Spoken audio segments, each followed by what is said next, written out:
How to improve your business systems, brought to you by Google's Bookkeepers. If you enjoy the channel, please do subscribe, like and share. So how do you go about improving your business systems? Maybe you are a startup or you've been going a little while.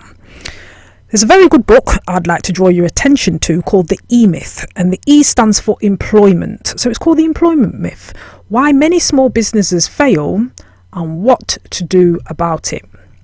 It's a book by Michael Gerber, and in this book he says a business should be a system which operates independently of its owners. And the problem with a lot of small businesses, the reason why they fail, is that too many small businesses are owner dependent and not systems dependent. And the key is to work on the business and not in the business. So, highly recommended book, The E-Myth. So what we're looking at in this quick video is business systems. And what I particularly thought was quite, I don't want to say funny about this book, but in this book it talks about systems, and the first sort of task that this mythical cake shop owner outsourced was the bookkeeping task, which I thought was quite funny. So in terms of planning the business, and this is coming from the book Rich Dad Poor Dad by Robert Kiyosaki, is he talks about how you've got to wear many hats in business. So you've got to make sure you manage your cash flow, and then you've got to make sure your communications is out of this. That's all your media and your social media strategies, and just making sure your marketing's on point. Then you need systems, so everything in place, well-oiled machine, everything working like clockwork as it should. That's what this E-Myth book is all about. You need your legals in place, that means your contracts and all those kind of things. And then of course all of that leads to your product or service that you are providing the market. So this is all about planning the business, and you need your mission statement, and you need a team of people around you managing all of these processes. It's wearing many hats, you as the entrepreneur, the business owner. Now when it comes to systems, think about McDonald's. There's a book here by Lisa Newton called How to Franchise Your Business, Grow Your Business Using Other People's Time and Money. Now, there are various systems that you should have in your business to help it work like clockwork, so you can be like McDonald's, which is just a series of systems. You need a system in place for your marketing, as automated as possible, that is like a machine grinding in the background, churning out new business inquiries, new leads all day, every day. Operations, think of in McDonald's, you've got people, flipping the burgers, and there's a cleaning schedule, and we know how to make the fries, and all of that. There is a system in place for the operation. In your business right now, if you were to be struck down with COVID or anything, hit by a bus, can that business operate independently without your input? Have you got a system in place? You need a system for finance to make sure that items are paid for, and only items that you've actually ordered are paid for. So just any old invoice doesn't just appear on your desk and it gets paid.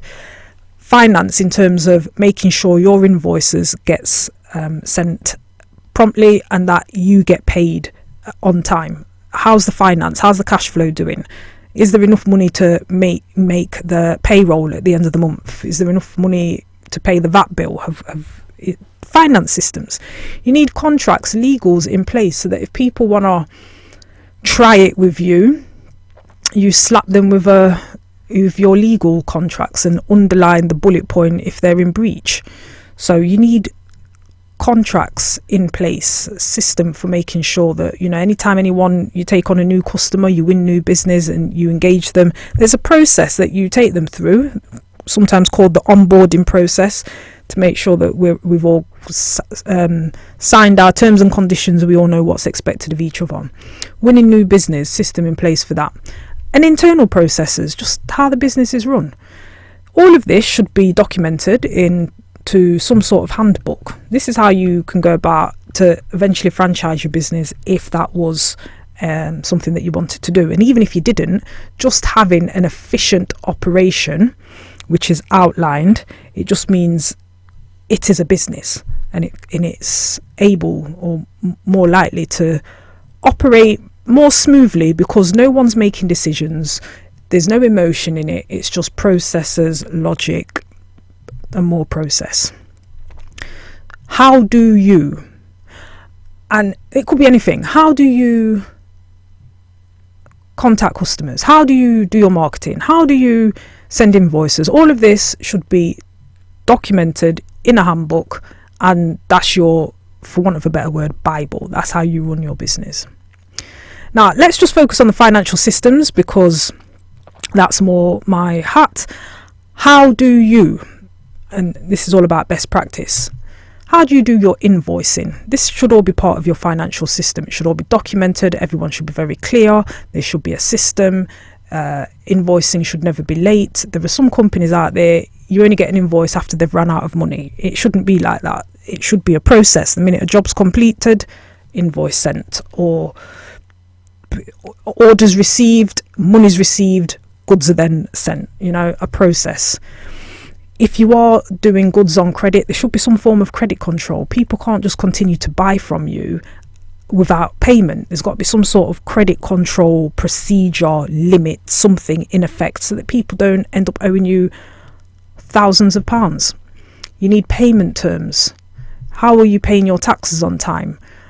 You've got to be aware of deadlines and dates and passwords. Like, where is all of this stored? Where is all of this kept? Who is doing this? What's the best practice? What's the process? Filing accounts. How does it get done? Who needs to get the information? When do they get the information by? And you have to keep all your receipts and records for up to 6 years. Where is all of this kept? How can you find it? If you need to go back 4 years, where is that information? Where can you find it? Pricing for a job. How is that done? Someone rings up and they want something, do you have a price list? Do you have some sort of guidance? And in terms of costings, has anybody recently looked at what you're spending, how much you're spending? Are you on the best deal? Who's shopping around looking at the costings? Insurance that's being paid for, all of that, all processes. Some of these things you might want to outsource. Some of these things you might want to have in-house in terms of the finance arm, the finance function. Now, why do you have systems? How does it help? And I just say, think of McDonald's. McDonald's is a very profitable and expanding restaurant business, and it's managed to franchise its processes. It's got a lot of intellectual property due to its efficiency in its systems. People know what they're doing. And teenagers can run McDonald's, one of the most successful restaurant businesses in the world, well-known brand. Teenagers are running that business. If you've noticed, that's how well documented each part of the process is, each part of the operation is. You don't have to keep making it up. How do we do a hamburger? Where do we get the hamburgers from? When should we be placing an order? How long do you have to fry the chips for? What size are the fries? All of that has been processed, it's been systematized, it's been documented. And so it's just a process to follow. You plug someone in, they follow the process. It's like a sausage machine, as they say. Whenever you've got smoother processes, you always will save time and money, because you don't have to think like, how do we do that again? Let me just have a look. Or, Sue's the manager today, so we do it this way. Sue goes off on holiday for 2 weeks. Ronald takes over, and we're going to do it this way, says Ronald. And just people have their own ways of doing things. No, what we should have is one set way, the way we do things around here. Everyone should be aware of what that method and way is, and we should all do it in that way. And if there's a better way to do it, then we update the way we do things and we adopt the better process, and continuously, that's how you improve your business. Now, some of these systems we can do in-house if we can recruit the person, or perhaps if we want to have a small team and have people trained in different areas of the business whereby they wear many hats. But oftentimes people are normally good at one thing, and really we should allow people to be in their lane, if you like, and do what they do best, and have other people do other parts of a task that they do best. And this is the reason why people might outsource, because you might not have a certain skill set in-house. For example, let's think of like building the website. You don't necessarily want to employ a website builder, for example, you know, unless you've got a large business which is, you need your website updated every day, every 5 minutes. But a job like that, you might just want to outsource to someone and have a process whereby any updates to the website, you know, alert them to it, and they manage that process.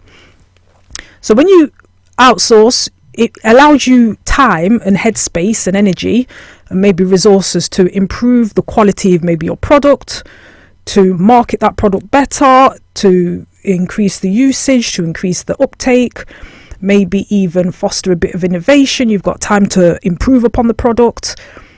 Helps you to conserve capital and resources, because you're not having to recruit. If anyone's recruited, they'll know how exhausting it is. If you can just get a specialist in, do the job, there's no training on them, there's no time loss, they know exactly how to do it, they've done it millions of times before, they can crack on. Outsourcing can therefore help you to reduce your costs, because you're not wasting money, you're getting in an expert, they know what they're doing, and you can just use them as and when you need. So, you know, you haven't got someone there, for example, a receptionist. You haven't got a receptionist there 40 hours a week just sitting at the reception when, you know, maybe you only get 2 visitors a day or 2 calls a day. You can just outsource that function, for example, telephone answering, and as and when you need it, it can be on a pay-as-you-go model. You just focus on the core of what your business is. So if finance and that kind of task, that kind of activity within your business is just not for you, not for anyone in the business, you've got better things you'd rather do, contact us, Boogle's Bookkeepers, send us an email, admin@booglesltd.com. Many people outsource that function to us because it's our cause, what we like doing, what we enjoy. If you have enjoyed the video, please do subscribe, like and share. And if you've got any other questions, then do email us and we will make a video answer.